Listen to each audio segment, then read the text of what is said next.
দেখি দেখি একটু দেখি কি খাচ্ছিস দেখি। হ্যালো গাইস, আমরা আজকে মুড়ি মাখা খাচ্ছি। তো আমি একটু দেখি কিভাবে খাচ্ছিস, এর মধ্যে কি কি দিয়েছিস। মুড়ি, পেঁয়াজ, লঙ্কা, লবণ আর কিছু। এটা আমাদের খুদা সেই টেস্টি। তো এখানে খেতে কেমন লাগছে? অনেক অসাধারণ লাগছে। হ্যাঁ, অসাধারণ লাগছে। দেখ খাবি ভালো করে না, গাইছের ঘর আসতেছে রে।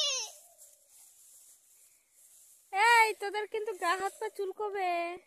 দেখি দিদি, নো আমরা করবো না। দেখি তুমি